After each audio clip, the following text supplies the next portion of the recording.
Hey everyone, welcome back. So today I'm going to be reviewing Colorgram's new lip product that they came out with. These are their nude blur tint and they come in 8 shades, I believe. So they come in 8 shades, but I only got 2 shades, number 7 Geek Rose and number 8 Hip Chocolate. So this product recently came out, but it's already gotten 2K reviews on all of Young in Korea. So I thought I would pick these up and try it. In addition, I also got their all-in-one over lip maker. I got in the shade 6 Rose Beige, which is a new shade. It's a dual lip maker, so it comes in 2 different shades on both ends. The lighter shade is thicker and the other side is sort of used more for contour. For the nude blur tints, it comes in this compact packaging. It does claim to have 5 grams of product. Once you open it, you have a short stem with the brush, which is quite stiff.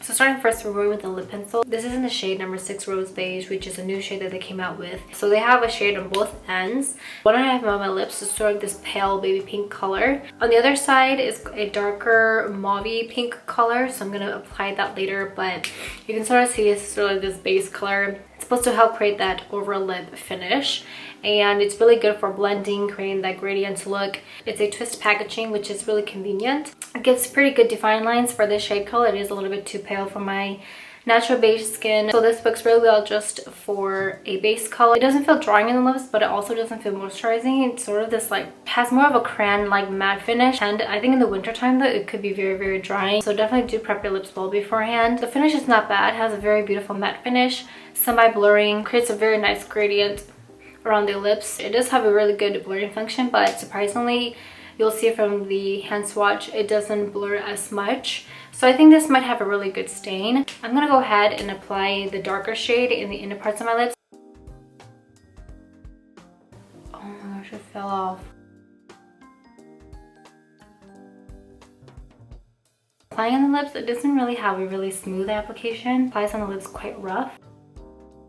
So I have Rose Beige in the middle, a very beautiful pink color, sort of this mauve pink color. It does add a little bit of color to my lips, so overall it's a very nice color, but it's just a little bit difficult to apply. Oh, let me just do a quick transfer test. So you can see it barely transferred, has a pretty good stain. I'm gonna switch it up and apply as a lip liner instead, so I'll be back.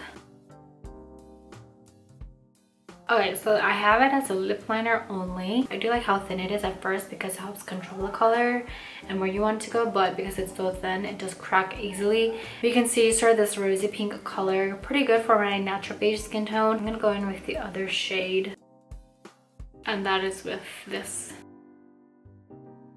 So for the lip pencil, it does feel a little bit drying, a little bit difficult to apply because they have more of a crayon-like texture. It's not as smooth or velvety compared to Clio's or Romance. However, it does seem to have a pretty good stain. It doesn't smudge easily. If I knew the formula was like this, I probably would have gotten different shades that have some kind of brown or taupe in it just to lip contour. But it really depends on what you're looking for in a lip pencil. However, it could be a really good base if you want a longer lasting shade. So at the bottom I have Etude's Base and Over Lip Pencil. This is in pink beige. On top of that is Colorgram's. Etude can go darker, however, and Colorgram surprisingly is actually a lot lighter.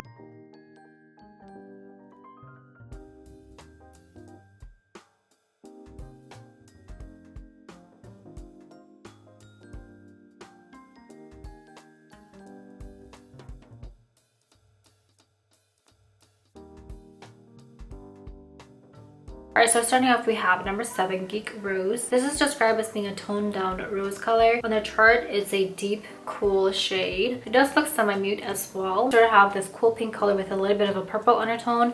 Very beautiful and MLBB. It's not as purple as I thought it would be. Very beautiful and soft pink color. You can see right away for the formula has a very beautiful matte finish. Fills in the wrinkles of your lips pretty well to give you a nice cloudy pout. Has a very fluffy finish. Very interesting formula. It doesn't have that velvety texture, nor does it have a mousse type of texture.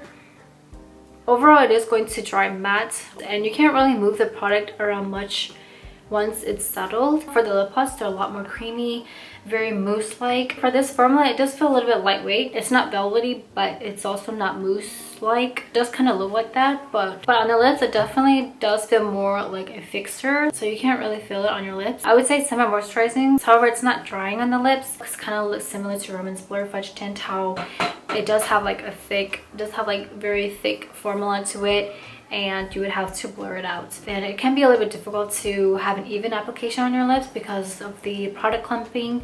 So just make sure that you blend the product well. It does have a stiff brush as well. Usually I'm okay with stiff brushes, but for this one, I think it's a little bit too stiff. Probably because the brush is also not as fuzzy. So I mean, it's good to control the color and whatnot, but it's also really hard to apply the product onto the lips as well for some reason. Maybe I'm just not used to it as well. For the scent, it does have a slight vanilla scent to it, but it's quite mild.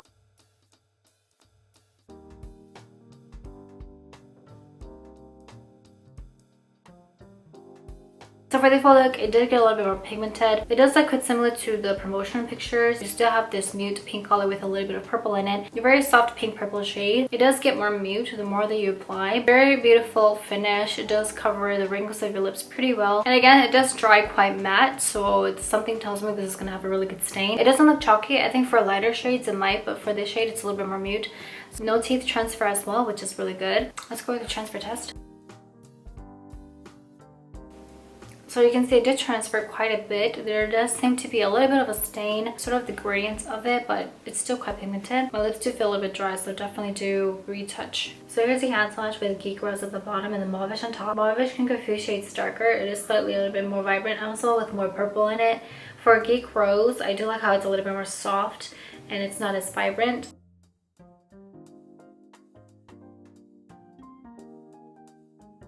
Very beautiful as a blush as well.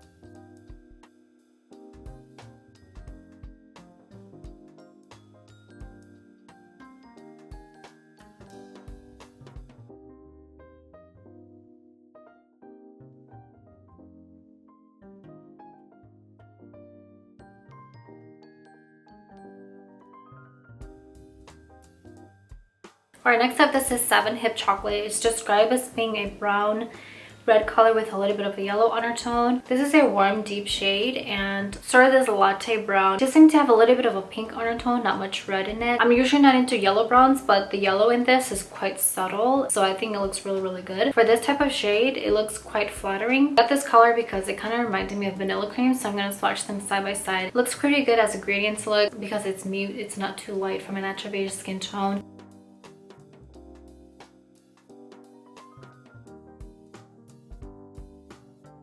So this is the full. You can see a more pigmented milky brown shade. Again, you still have a little bit of a subtle yellow undertone, but it's not too prominent. And again, it has a very beautiful finish. Very nice even application once you've blurred it out. So here's a hand comparison swatch. I have Hip Chocolate at the bottom, vanilla cream, and then rose latte. Sort of like this mixture of vanilla cream and rose latte. It does have more pink in it than vanilla cream, but similar muteness. However, they do look quite similar to each other. I'm just gonna use the light color side as a base. I'm going to overline my lip. I'm going to go with Geek Rose in the center of my lips.